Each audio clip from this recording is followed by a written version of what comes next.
Thank you for watching this video. My name is Johan Oldekamp, and in this presentation I will talk about the nature of nature. As I do in my previous videos, I start with Plato. Plato lived about 2,500 years ago on this planet, in what we now call Greece. And here we see his most famous legacy, the allegory of the cave. And in that allegory, I see three different worlds. The most outer world is the shadow world. What we perceive as the reality, as the real world, are in fact shadows on a wall. They are not real by itself, they are projected, they are a reflection of something else. And the something else are the objects here. And I call that the proto-world. That is the world in front of our so-called real world. In the proto-world, everything is always flowing. Nothing can stand still. We can call that life energies or vital forces. And the fire in this allegory, the fire is a reference to the source world, the world where everything is coming from. And you can also call that God or Allah or Brahma or the Creator or nature. All different words meaning the same to me. And that's the world of infinite potential.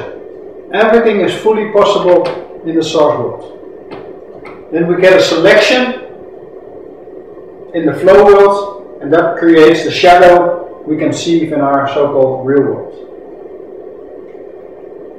So in fact those three worlds are like concentric circles. You can only see the outer circle. The two inner circles are not accessible through our senses. So you can say this is the world below, the outer world, the shadow world, and the proto world is the world above. And we've heard about the saying, as above, so below. The universities, they study the shadow worlds. They study physics, chemistry, astronomy, and so on. And that's the world on this side of the veil. Of the veil. On the other side of the veil, we find metaphysics. So we find here physics, there are metaphysics, here chemistry, alchemy, astronomy, astrology. They are two sides of the same coin. But the universities only look at one side and think the other side doesn't exist, which is not true. And there's more to this, because there's also numerology, enneagram, feng shui, and much more. They're all about the life energies. You can call them chi, ki, prana, organ, frill, many different words, but they all refer to life energies, the dynamics in the proto world. And when we look at the source world, there we find the will of the Creator. And to summarize the will of the Creator, like Walter Russell did, is rhythmic, balanced interchange. That's what it's all about. And this whole of these three worlds, studying these three worlds in together, the relations between them, that is what is called holy science. And holy with a W and a double L. Because without it, it means full of holes. And this is, in fact, not full of holes. This has no hole inside of it. Pateo offers holy science. And it has nothing to do with the belief system of the churches, because that is based on oppressive dogmas. And we don't want any dogmas anymore. And it has nothing to do with the fantasy from the universities, because what they actually offer us is science fiction. It's not true. Holy science has nothing to do with fantasy and nothing to do with belief. And as I do in most of my presentations, I ask you to believe nothing from what I'm going to tell, because you have to do your own research in order to make sure which is true and which is not true. Universities offer us no truth, neither do the churches. Another famous Greek, Heraclitus, spoke the famous words panta rei, meaning everything flows. And that flowing movement is like a sine wave. We can use the sine wave to represent it. Actually, it's a spiral but it's in 2 dimensions it's a sine wave. And that's the dynamics of the flow and movements. And we see that sine wave or the spiral when, for instance, water is going down, and we see a vortex. And as Walter Russell says, and many others like Victor Schauberger, all motion is spiral and all direction is curved. All natural motion and all natural direction. And in that movement, we see that it's going inwards and it's going outwards. Incoming spiral and an outgoing spiral. In, out. That's a very basic duality in the way we perceive nature. And the ingoing spiral, we can call that yin. And the outgoing is yang. When we take the perspective in the middle, then we see that water is spiraling inwards. Yeah, as I show this one, I'll go to that later. For instance, we take this perspective and we assume that this is our bank account. Money is coming in, so that's positive because we get more money. But here money is going out. We have less money, so that's negative.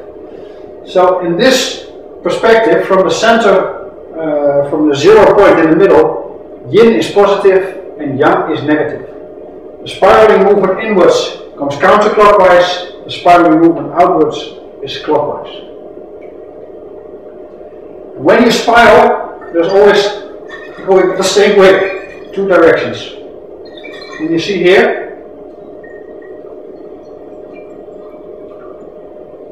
water is spiraling downwards, but at the same time, air is spiraling upwards.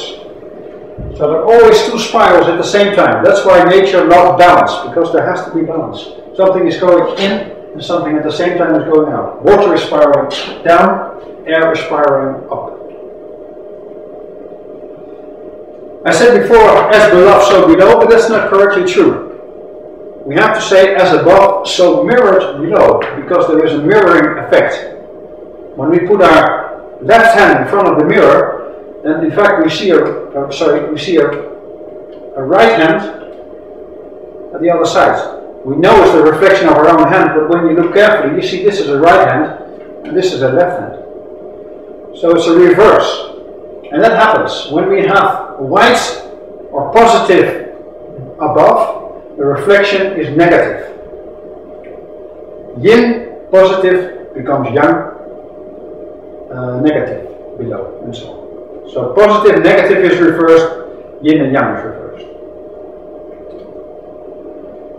Here we have the perspective in the middle. So we see something going inwards, we receive something which is positive, here is something going away, which is negative.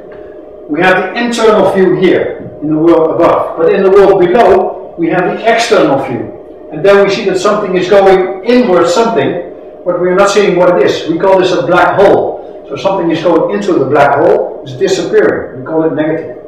And here we see something coming out of something, we call this a star or a sun. Light is coming out of the sun or a star, and that is positive to us, but it's in fact the same, just our perspective is different. Here's an internal perspective, here's an external perspective. That's why yin and yang, meaning positive and negative, is reversed.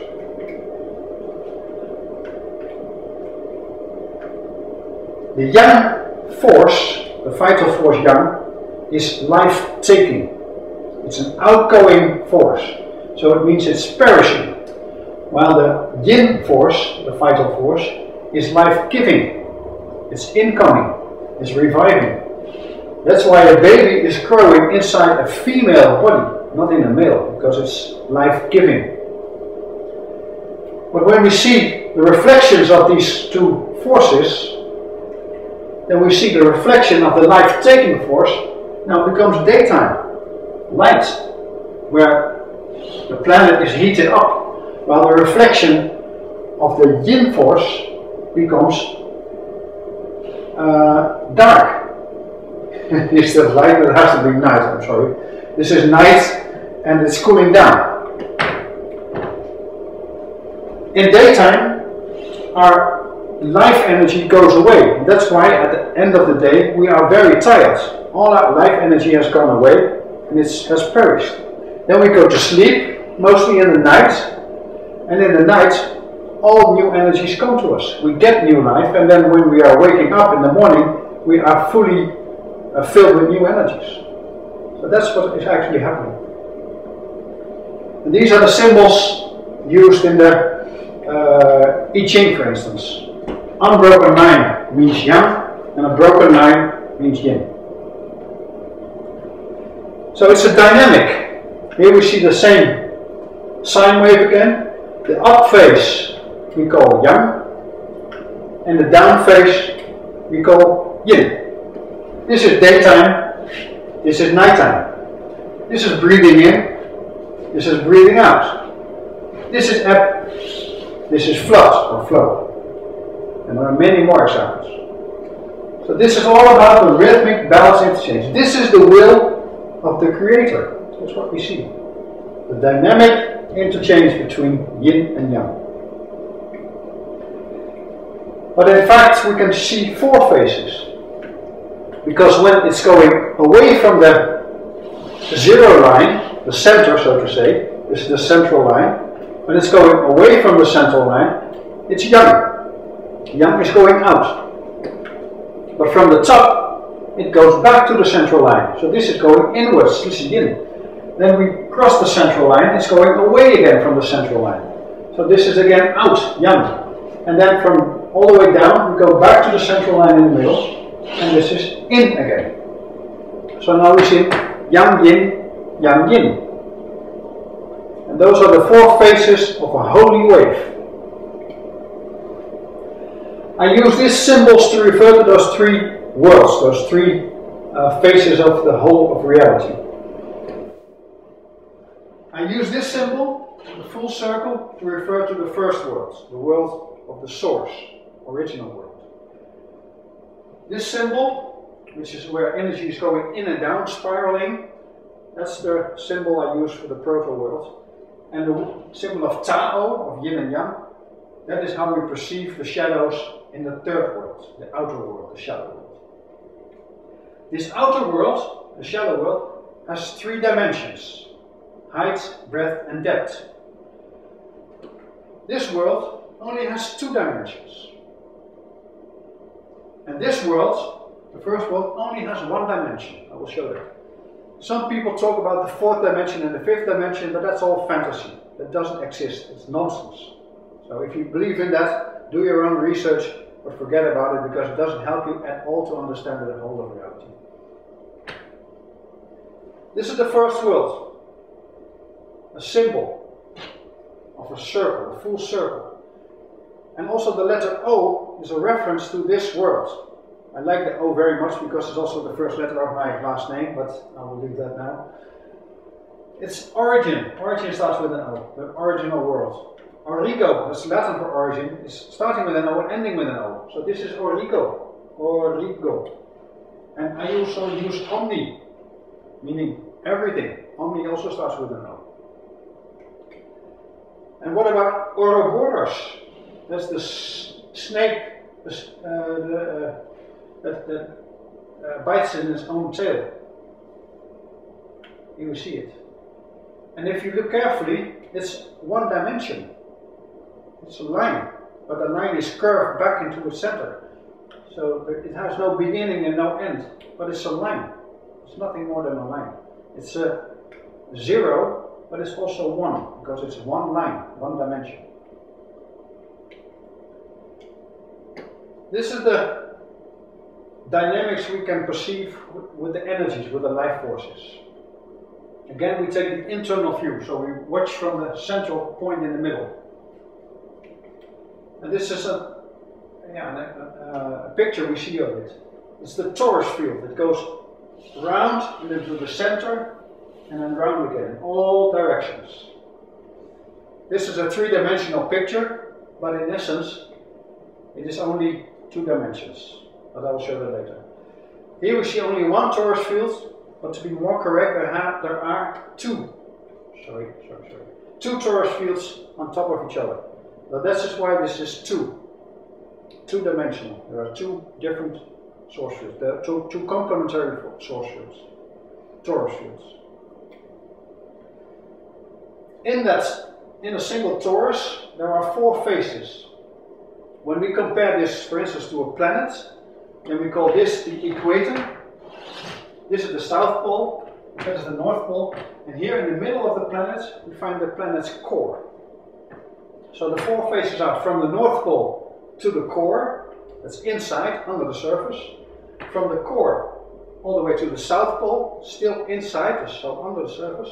Then we go on top of the surface, and then we go to the center, to the equator. That's the 3rd phase, and the 4th phase is from the equator all the way to the North Pole. So those are the 4 phases, and those 4 phases can be given names, and that's what had been done in ancient times. The first phase from the North Pole to the core is called Earth energy. From the core to the South Pole is air energy. From the South Pole to the equator is called water energy. And from the equator to the North Pole is called fire energy. Those are the 4 energies. These 2, air and earth, they are under the surface. They are therefore smaller forces. They are compared to the other ones. So these are smaller. And to show that they are inside, we use an extra line. Because a triangle pointing down means yin, and a triangle pointing upwards means yang. So these are the 2 forces inside the apple, so to say. I call this the energetic apple. And these 2, water and fire, they are outside. They are exterior. These are interior. So they are bigger. And you could say this is the world above. Fire and water are dominating the world above. And earth and air dominate the world below. When we perceive our reality, our world, we see under earth, that's the lower half, and the upper half is air. And we can go into the earth, we can dig a hole as far as we can get, and we can also try to jump as high as we can into the air. So that is the reality we see. Air up, earth down. So these are the 4 phases. It starts with fire, then earth, then air, and then water. The 4 phases of a holy wave. And that's why I call it 2-dimensional, because it's going up and down and left and right. So there are only 2 dimensions here. Here we see the symbol of yin and yang again. Yang means out, yin means in. From the perspective, from the center, yang is negative and yin is positive. Pointing downwards, triangle is female or yin. Pointing upwards is male or yang. And we see it with the unbroken line is male, yang, broken line is female. It's not only yin and yang we can see here, you can also see the 4 energetic phases. Because now the white parts are yang, that's how we perceive them in our shadow reality, white or positive. The biggest one, big white part, that is fire energy, and the small white part is air energy. The big black part, the exterior force, is water, while the interior force is earth. So we not only see yin and yang, we see also air, fire, water and earth. Most people know this prayer, Our Father who art in heaven, but there's another prayer, Our Mother who art in earth. You can find it in the Essene Gospel of Peace. Just Google on the internet or any search engine you want to use, you can find it. It's online. Who is our mother? I think most people know who our mother is. Our mother is the planet we live on, and I refer to that planet as Terra. And our planet, our home planet, is a reference to the energy of water. Because when we look at our planet from space, it's a blue planet, it's a water planet. 70% of the surface is covered with water, so you can say it's a water planet. And Earth is a reference to Earth energy. These 2 triangles are pointing downwards. So this prayer is a prayer for the female energies, for the yin energies. And that is the reason why it's not in the Bible, because the Bible is suppressing the yin, the female, and lifting up the male. And that is totally not in balance.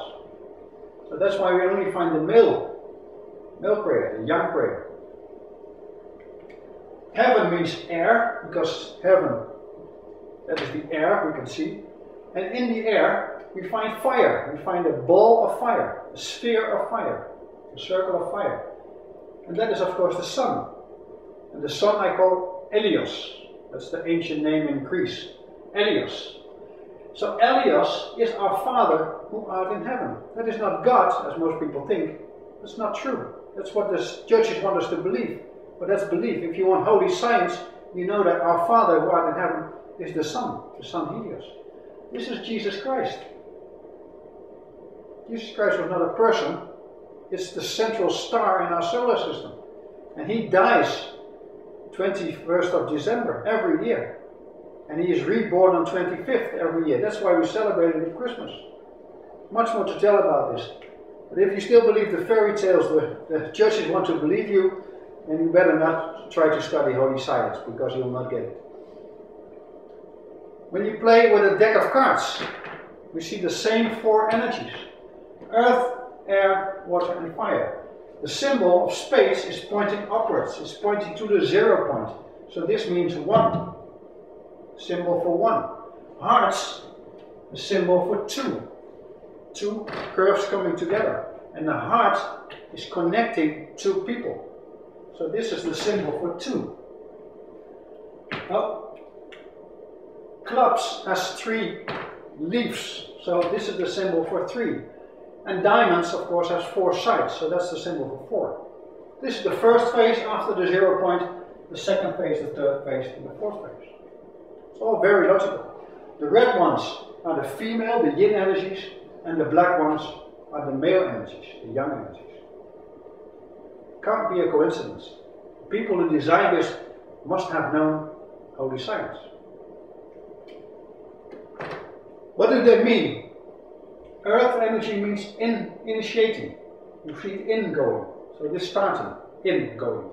Begin. Begin is also in. So earth means begin or initiating. Air is the mental energy for thinking. Outgoing. Outlining. So you make a sketch what you want to do. Then you have to fill in the details. You do that with your water, with your feeling. So filling in, yin phase, is water. And then fire is out again, is male, carrying out. You have to do it. You filled in the details, now you will do the plan. This is much, you can tell much more about this, but this is in fact the essence. And we find the 4 states, the aggregational states of matter. For instance, H2O, under 0 degrees Celsius or 33 degrees Fahrenheit, it is solid, it's ice. And above that threshold it becomes liquid. And above 100 degrees Celsius it becomes gas or steam. Steam is indeed white, water looks like blue. And solid, when we look at our planet, we see a lot of green, because the plants, the trees, the grass is all green. So that's why I use the color green for Earth. And then we have fire, and I use the color red for fire. And then we talk about plasma, this ionized gas. This is a picture of plasma, and you see a lot of red there. So that's very important to understand. These are the 4 phases of matter. Here we see 4 different types of energies in our shadow world. They are reflections of the energies in the proto world. Kinetic energy is a reflection of earth energy. Chemical energy is a reflection of air energy. Magnetic energy is a reflection of water energy. And electric energy is a reflection of fire energy. These are 2 major forces, 2 big forces. If you study the work of the electric universe, you know that everything in the universe is effect of electricity and magnetism. That's all there is. And gravity doesn't play any role at all, a very small role. So these are the 2 major forces, big forces, and these are 2 smaller forces. And they play a role inside, in the interior. These are interior energies, these are exterior energies. So it all makes sense. We have a proton, which is neutral, which is Earth. We have neutron. Proton is positive, sorry, it's proton, it's positive. Neutron is neutral. Electron is air, and a photon is fire. So these are the 4 elementary particles. And about 96.3% of all living matter consists of these 4 atoms. Carbon, hydrogen, oxygen, nitrogen. And they relate to the 4 energies. And also the functions of our consciousness. We can think, we can feel, we can perceive, and we can act. Thinking and acting are active. And we do something. We are not passive. So these are the male energies, while feeling and perceiving are the female, the yin energies. Then we are passive. We receive. We receive what we feel, and we receive what we perceive. So this is receiving. These 2 are the bigger forces. Thinking and feeling. They can dominate the other 2. And these are inside, in our inner worlds. You could say in the proto world. It's very complicated to explain your own feelings or your own thought outcome to people. What you think and what you feel is inside. But what you perceive and what you do, your acting, is outside. That's in the shadow world. So it's more easy to communicate these 2, because they are below in our shadow world. These are above in the proto world. And the 4 types of forces. Physics call them forces of nature, which is ridiculous because they are forces invented by scientists. But gravitational force is in fact Earth, while electromagnetic force is air, strong nuclear force is water, and the weak nuclear force is fire. Physicists try to find the one theory that integrates all. Well, this is the one theory that integrates all. This is the grand unified theory. You don't have to look any further, it's already there. And it has been there for ages. We were only looking in the wrong direction. So here we see the 4 energies again. Earth, air, water and fire. And we saw that they have a kind of cycle. But there is a 5th one. The 5th one is ether. And ether has to do with informing. It's informing the other 4. And that's what we see here. For instance, we can inform Earth. We can put information in Earth. That's what we did with the clay tablets. We made drawings and we can kind of symbols put in there. And also a record player. This is all a physical way of storing information. And there's much more. Of course, writing down and so on. All physical way. It can last very long, but it's very difficult to rewrite it because you have to erase it. Then we invented a magnetic way to store information, which is more flexible. We can, for instance, transfer the information from this record into a cassette. And when we don't like it, what is on the cassette, we can easily erase it and put new information in. Masaru Emoto shows that magnetic information, or I can say it better this way, Emoto shows that water has memory. And memory means storing information. And that is being done in a magnetic way. So that means water has magnetic qualities. And that's why it can store information. Yeah, we also use the diskettes, or the floppy disks, to store magnetic information. Also discovered that we can send information through the air. When I put a radio here with an antenna, I know that the sky, the air, is filled with all kinds of information, which I can find if I have the right frequency. So the air is full of information. And fourthly, we can store information in an electric, or I can better say photoelectric way. That's what we do with the compact disc. So there are 4 ways to store information. Information is ether, and it can be expressed in each of these 4. Here we see them again. Ether is here, air is in the middle, water is up and down, fire is up, and earth is there. These 2 dimensions are important. I said before, this is the two-dimensional world, and these are the two dimensions. Dimension from intangible to tangible, the horizontal one, and the temperature dimension is vertical. The coolest one is water, the hottest one is fire. Earth is the most tangible, you can grab that. Ether is intangible, you cannot grab it in any way. It's information. How can you grab information? You can only grab information when it is stored in one of the other four. These five, you can call them forces or energies, they all give their own shadow in the three-dimensional world when we look at the shapes. These are called the platonic shapes, or the platonic solids. Tetrahedron means four. I'll show the faces here. So tetrahedron has four faces. Hexahedron has 6 faces. Hexa means 6. You can also call it a cube, but it has 6 faces. Octa means 8. Octahedron has 8 faces. Dodeca means 12, so dodecahedron has 12 faces. And icosa means 20, so this one has 20 faces. Very important when we look at the numbers, because these are in fact in first relation with each other. And the same is true here. So you see these numbers. It takes so much time to explain all this. I'm just pointing to things and you can do your own research. And these are the energies belonging to it. So tetrahedron is a shadow of fire, while icosahedron is a shadow of water. And those are the two extremes again, because this has the least amount of faces, these has the most amount of faces.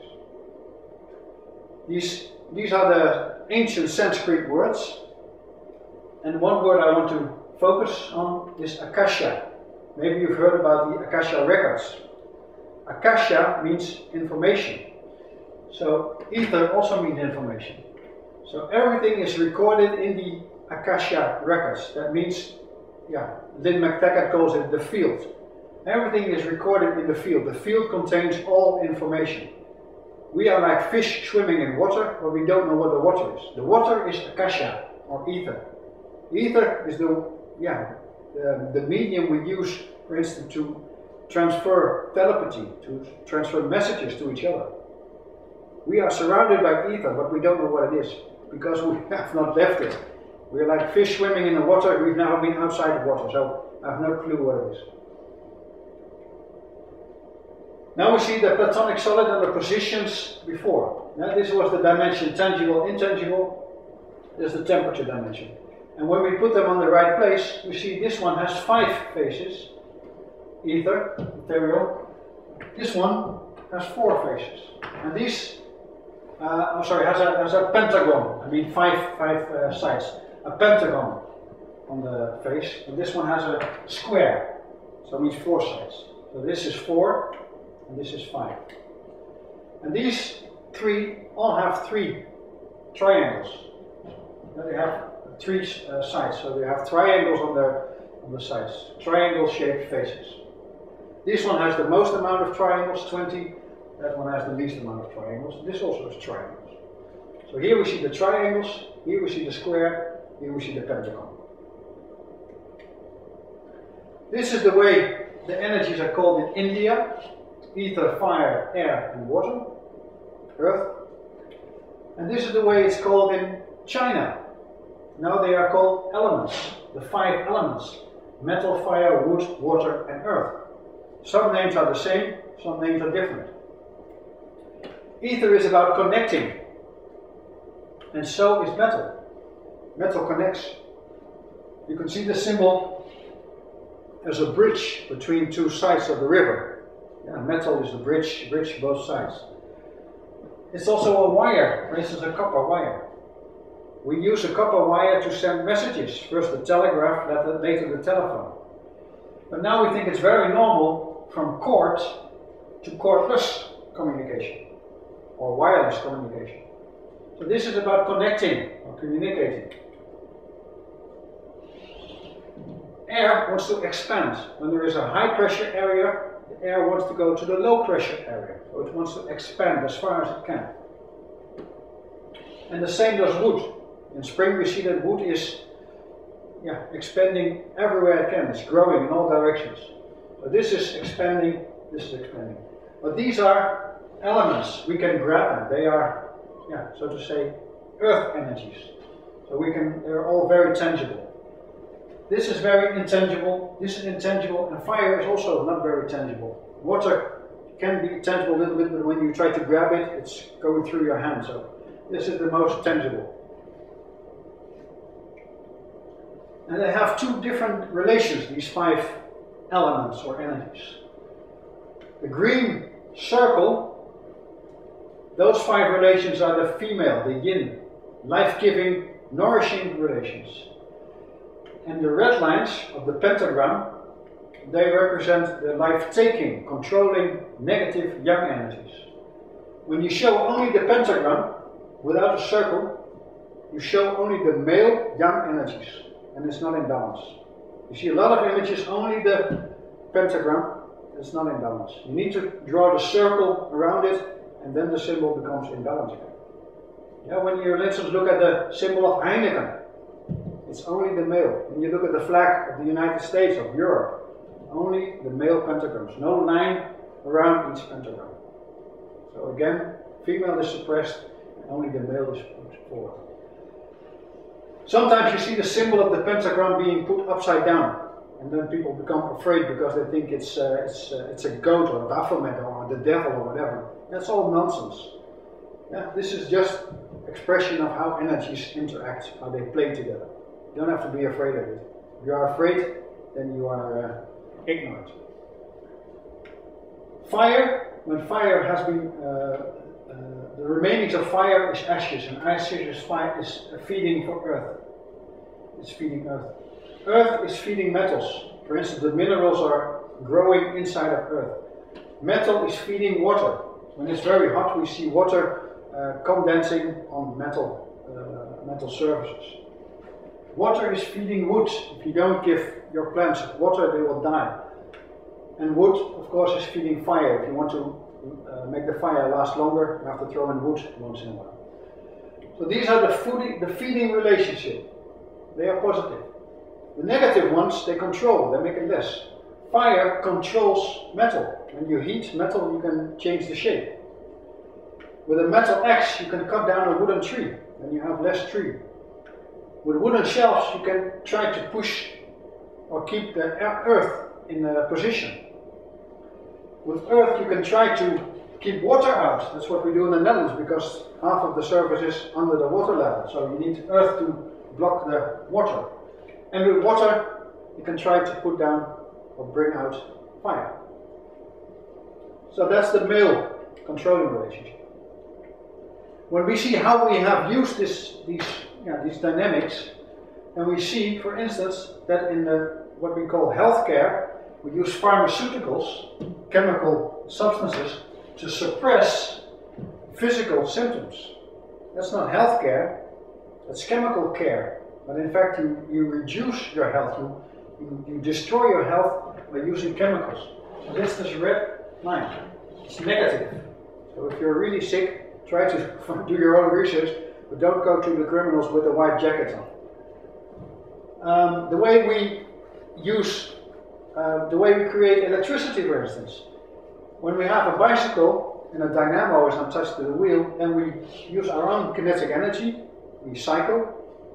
Inside the dynamo there are magnetic fields. Those magnetic fields, they start turning, and when those magnetic fields are turned, then they create electric current.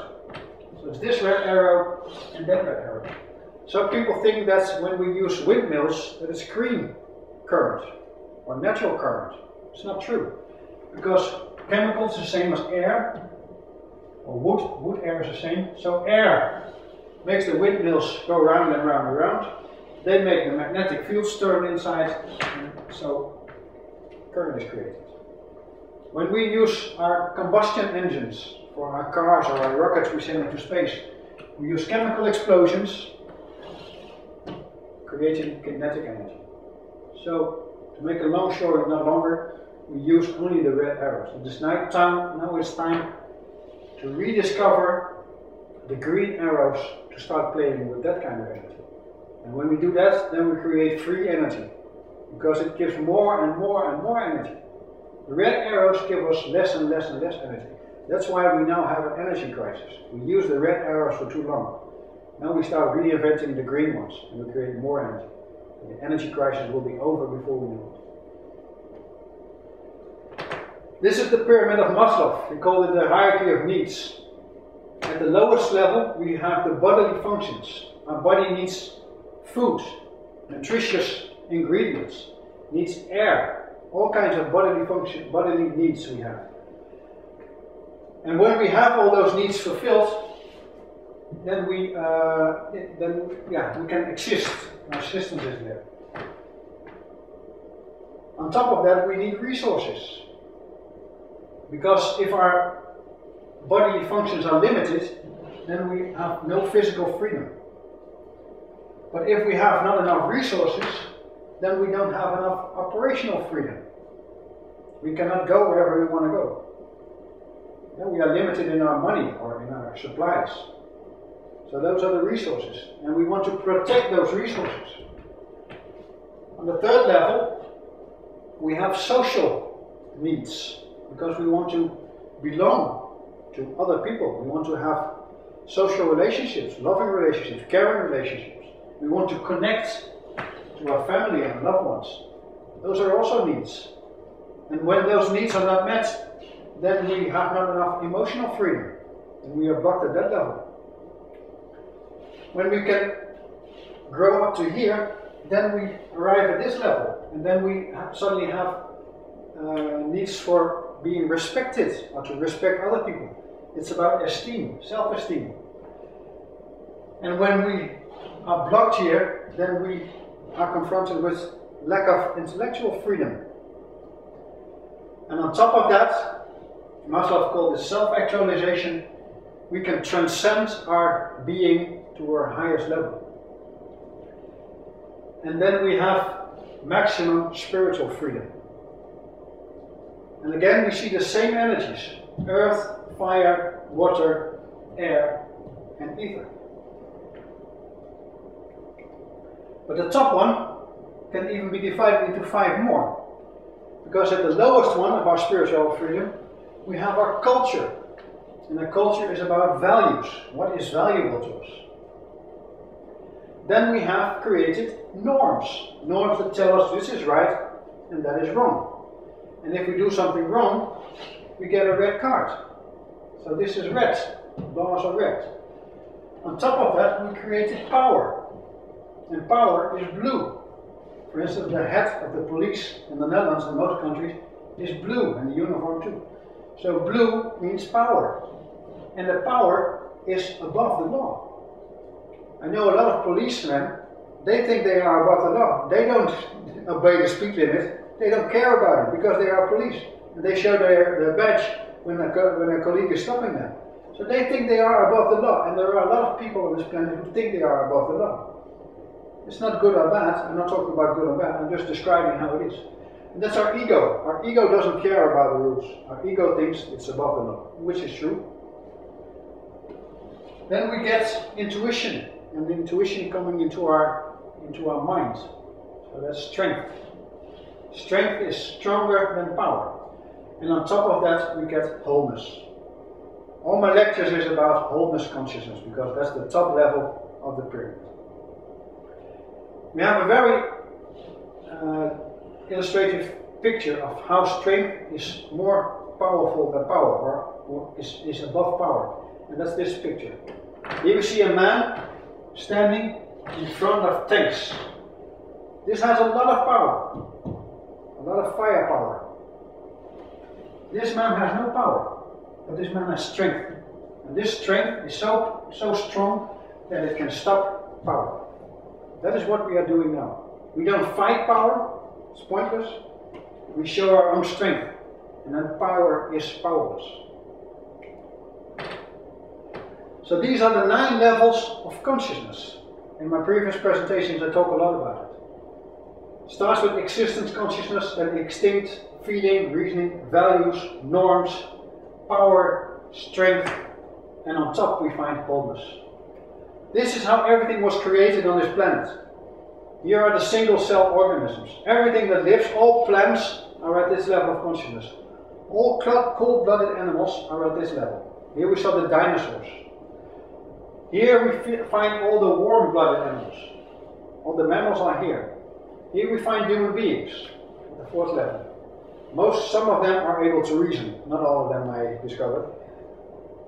So reasoning is a capacity for human beings if they are not polluted their brains with all kinds of nonsense. And on top of that we created our own cultures, values. We created laws, norms. We created power on this planet. People who think they are above the law and they try to control the whole planet. But now we are growing up to an even higher level, going into our own strength. And by doing so, we arrive at the highest level, the level of wholeness consciousness. And that is exactly what we see at the pyramid of Kukulkan. Some call it the temple of Kukulkan. We see 9 levels. These are the 9 levels of consciousness.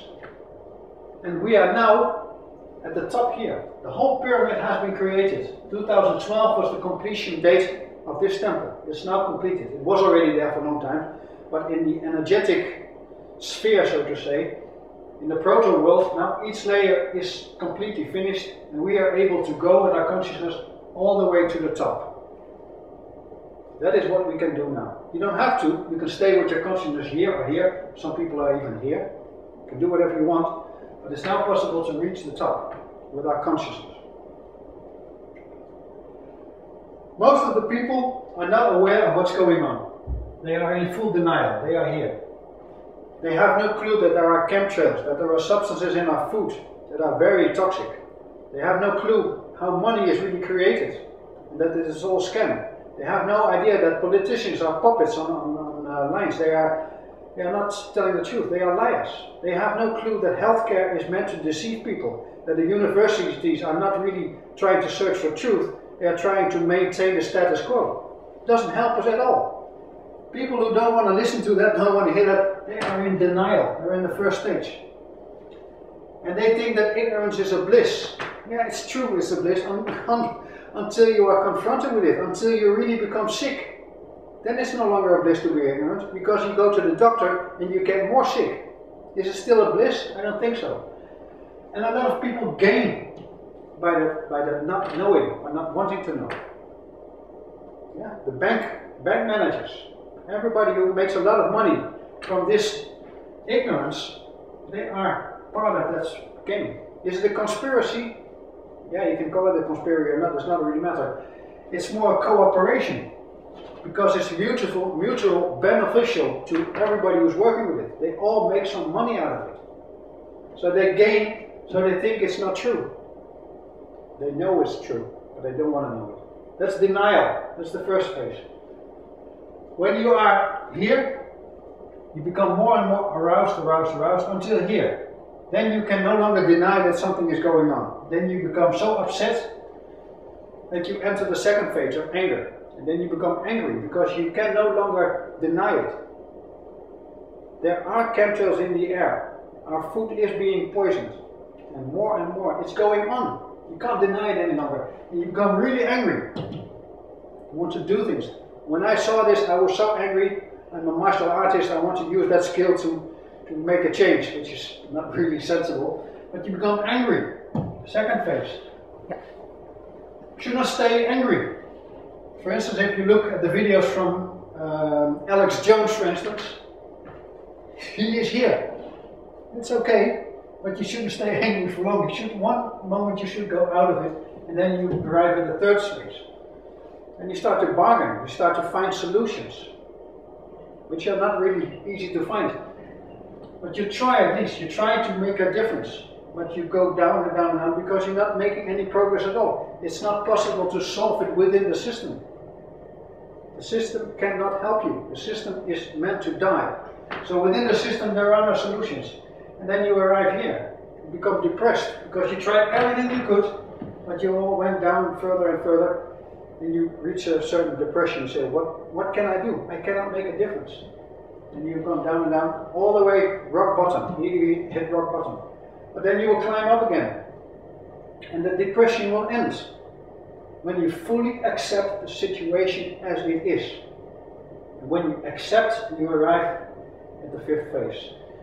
And then you are aware, and aware means prepare. Prepare for what is coming. When you know the situation, when you accept the situation, you know you have to prepare for what is coming.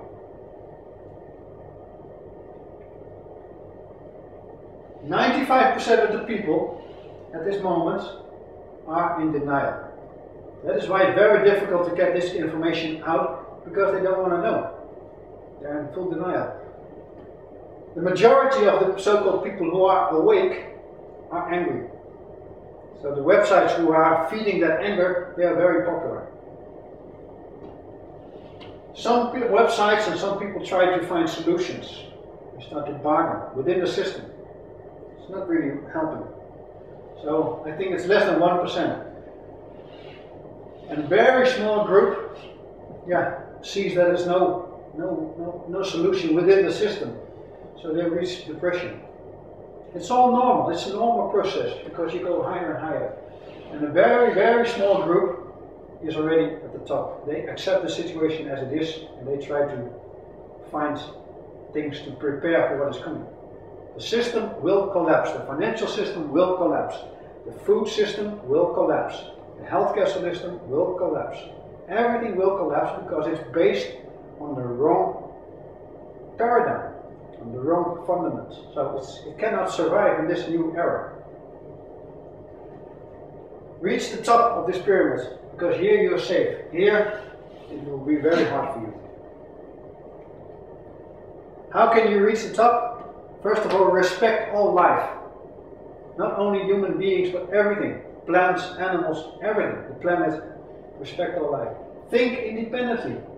Don't be afraid to think different than all your peers, all your friends, your family. Think your own truth and have an open mind. Don't say it's not true. Just research. Don't judge, just research. Think outside the box, explore that box. Explore the boundaries of the box and go even further. And most important, I think, do your own research. Don't believe anything you hear. Don't believe this video. Do your own research. Check every detail I've just said to you. Check it. Do your own research. And know yourself. Study yourself. Who are you? What energies are in you? What are your patterns? Study yourself as an object, as a subject. And upgrade your explanations. The universities do not offer us any explanation. They can only describe phenomena. They don't have real explanations. They try to trick you with scientific formula, with mathematical formula, but they are only descriptions. They are not explanations. Find explanations, and when you have better explanations, upgrade them. See the bigger picture. Everything is connected to everything. When you're still looking at isolated parts, connect them. See the bigger picture. And ninthly, be grateful. Everything you receive is good for you. You can label it good or bad, but it's good for you because it's a learning experience. The worst thing that happened in my life, all the worst things, I'm really grateful that they happened to me because I learned more of them than all the good things. So be grateful for what you receive and don't try to judge it as good or bad. Be peaceful. Don't use any violence. Be in your strength. Don't attack the force. Don't attack the powers that be. Don't waste your energy on that. Because by doing so, you stay at that level of consciousness. You want to get higher. So be peaceful. And be positive. Everything will end good. We already know it's a good ending, but it will take some time. Because everybody will reach at the highest level. If you want to learn more about this, and you see this video before April of 2013, you can join the Holy Science Week. It's in the northeast of France, in a beautiful chateau. We sit here. This is a room where we do the presentations. Here we do the morning meditations, and you can watch more tell. But this is the environment we're in. It's very peaceful, very natural, very nice. If you want to join, contact me, and perhaps there's space for you. Thank you very much for watching this video. Namaste in lekkers.